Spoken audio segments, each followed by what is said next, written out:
Hello, I'm Suzanne James. Welcome to Nightshift, the program where we talk about all things voluntary assisted dying. We'll be joined today by another special guest, death doula Bridget Kelly. Bridget works through Rhiannon Service in Adelaide.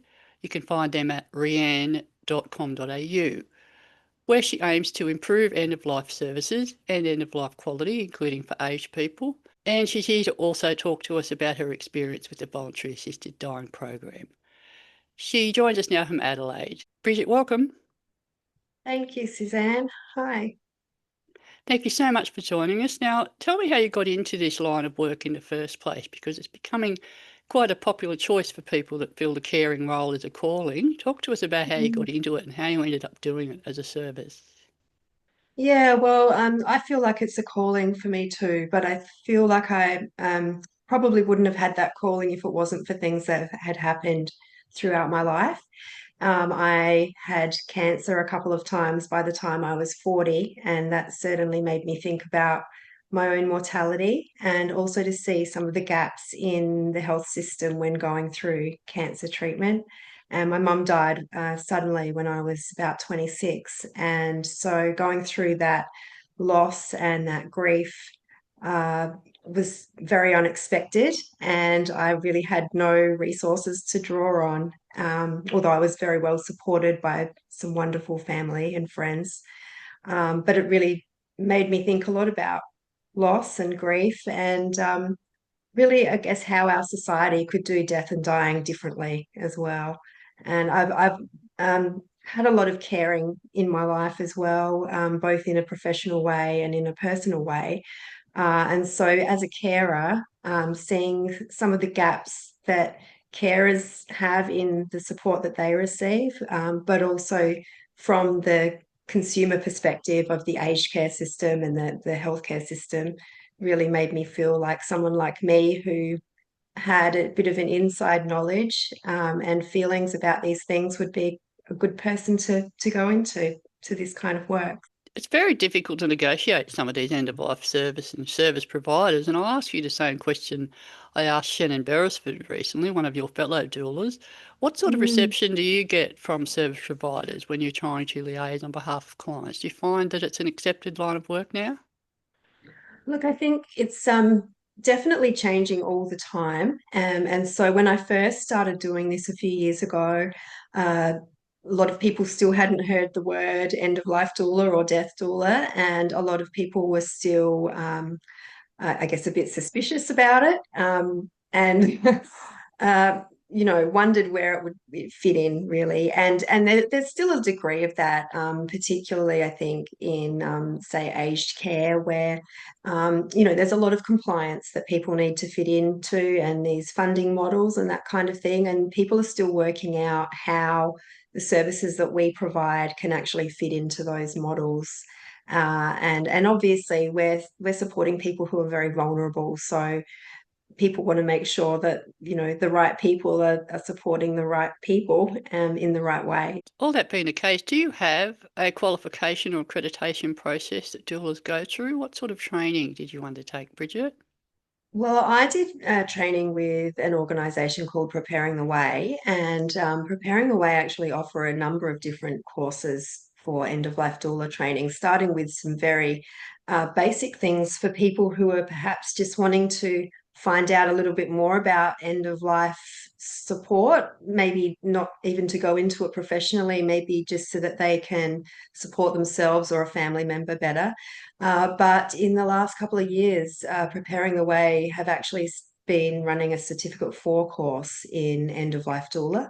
And that's a really significant thing because it's now, gone through a lot of checks and balances to make sure that there's really rigorous training with that. But there's certainly quite a few different training places, both in Australia and even overseas, that people can access to do end of life doula training.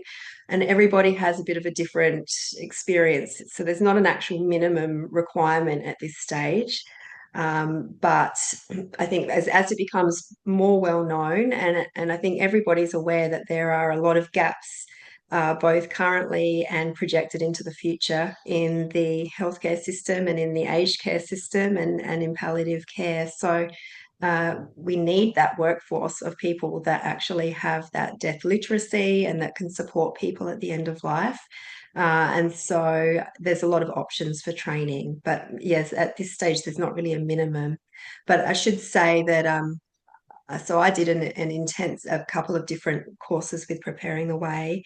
But most of the people that I trained with and most of the people that I've met have come from a background of caring in some way, from either a professional kind of standpoint, from say nursing or support work, or they've actually been caring for family members themselves, and that's what's really brought them to end of life doula. So most people have some fantastic skills that they can draw on in one way or another, and I think that's the strength of end of life doula, is that there's some very human skills that are required. Okay, let's talk now about some of these specific services that you provide through your service. Take us through what your Mhm. key services are and how that helps people at the end of their life. Yeah.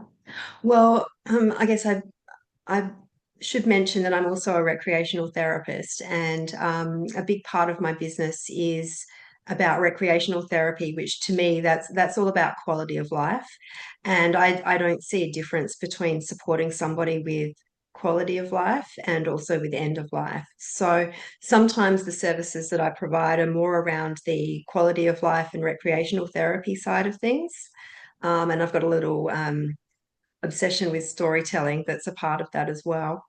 But as an end of life doula, the types of things that I can do, it can really be as simple as having a meeting with somebody or just sitting with them and providing comfort and reassurance and letting them talk about death and dying, or perhaps about their diagnosis, perhaps about their funeral, or the things that they're worried about or scared about.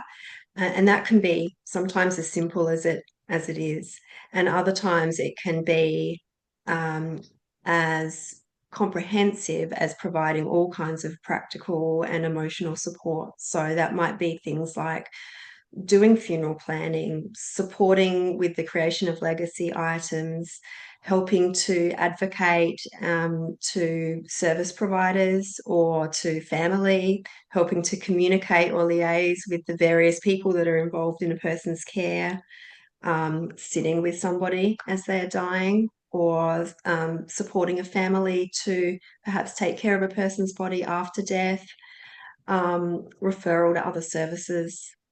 It can really vary depending on the needs of the person and also the resources that they already have. But ultimately, we are there to just give that continuity of care and to ensure that the person is feeling that they are empowered to have their choices and as much control over their situation as they possibly can to have them met. How do you find interactions with the family? Do they generally receive doulas well, or do you feel some resentment that maybe you shouldn't be there at the last moments of their life? Well, actually, sometimes what the role of the doula is actually to support the family, sometimes even more than the person who's dying. So, um, I think when you go through a death in the family or a diagnosis in the family, you can't really, until you're going through it, know how you're going to react. And so it's always going to bring up emotions, but quite often it brings up emotions that are really quite unexpected. And so some of those things like resentment or jealousy or some things that are unresolved can come up. So it really depends a lot on the person and the family dynamics, and everybody has a different way of dealing with grief, which really that's what people are dealing with at the time. Even before a person's died, they're dealing with the anticipatory grief of that person, losing not only their life, but perhaps who they have been as a person, or, their independence, all those kinds of things. Do you find, I wonder if at end of life, as much as it's different for everybody, is there a common theme to the things people find most important when they are approaching the end? Mm, I think. that everybody does have those differences. I feel that there's a bit of a saying that we have, which is that most people die in the same way that they've lived. And I think that when people get that news that they're going to die, uh, it really brings home to them what their values really are. And some people might have lived according to those values, and some people might have lived perhaps away from those values, but getting that news that they will be dying helps to kind of really bring into relief what their values actually really are. So I think that's probably the commonality, is that realization of what's really valuable and meaningful to them. Okay, I'd like to move on to the question of voluntary assisted dying now. What makes you an advocate of voluntary assisted dying above all else? Why do you support that as an option for people at end of life? Look, I've always been a supporter of voluntary assisted dying. I remember doing an assignment on it, probably 15 years ago or more when I was at uni. And I think because of the experience that I've had in considering my own mortality from quite a young age, and also because a really strong value for me is quality of life, and I've experienced what it's like to have a very low quality of life, I support voluntary assisted dying because I think that suffering should not be prolonged if we're in a situation to be able to ease that suffering in some way, then I really think that we should be able to do that. And I think we've got all of this technology in our modern world, including a lot of medical technology. So to be able to ease that suffering is a really important use of that technology and that knowledge. And but I never thought it would come so close to my life, or so quickly anyway. After it came in South Australia, came in 2023, and that was right around the time that my sister was in palliative care. And we'd never talked about it before. We just didn't really think it would be a relevant thing for her, but suddenly it became, very relevant, and I was very grateful that it had come in right at that time. Did you find the process itself user-friendly, I guess, for want of a better term? Yeah. Well, that was one of my main concerns, actually. I thought it might be a very onerous, bureaucratic process. Even just reading about it had made my eyes boggle a little bit, and I was really worried that it would be very difficult for my sister to cope with, to be honest. But I actually found it to be uh, refreshingly, wonderfully supported by the people that were involved. And that didn't make it too onerous or bureaucratic at all. I should say that she was one of the first in South Australia to use this process. And so, of course, at that time, people were a bit skittish about it, and certainly there was a couple of barriers and little delays, but I think that those have probably been resolved now, because all of the, say, palliative care staff and other people who are involved now are more familiar with it. They're more confident and comfortable with it. And I also know that the the voluntary assisted dying people, they've just put in so much care and consideration, and they're constantly reviewing and taking on the learnings and experiences of people, and putting that back into the process to make it as good as it can be for everybody. So I actually found it a really great process. There's care navigators that people have to guide them through the process, and those care navigators are just fantastic people. They're very professional, very experienced, and they guide you through a process that, necessarily has to be quite bureaucratic and onerous, and stringent. But because of those care navigators, they really support people in a wonderful way. I have to admit, it took me by surprise just how wonderful everybody in the sphere of voluntary assisted dying is, the advocates and Mm. the GPs and specialists and care teams, the care navigators. They're just all the most wonderful, wonderful people, and they're so supportive, and it's just fantastic to see. So, I as I agree asked too. Shetton, I have to ask you, what reaction do you get when you tell people that you're a death doula? I think it's more acceptable now. Look, occasionally, because I look a little bit younger than what I am, I think sometimes people think that it's a strange, strange thing for a younger person to do. And I do offer funeral celebrancy as part of my business as well. And I think sometimes people are probably stopped more by the funeral celebrancy side of it. But again, perhaps because they think that I'm younger than I am. Um, but overall, I think people are definitely becoming more uh, death literate, and I think that that word end of life doula has definitely become a bit more acceptable and understood and recognized by people, even just in the last few years. So, if there's one thing, Bridget, that you could tell people in relation to death doula work and the work that you do, what would it be? I think it would have to be that when you have an end of life diagnosis or when you're going through that process, it can be very dehumanizing at times. Being involved in those systems, those aged care systems, and the healthcare systems, and that kind of thing, it's very easy to become, uh,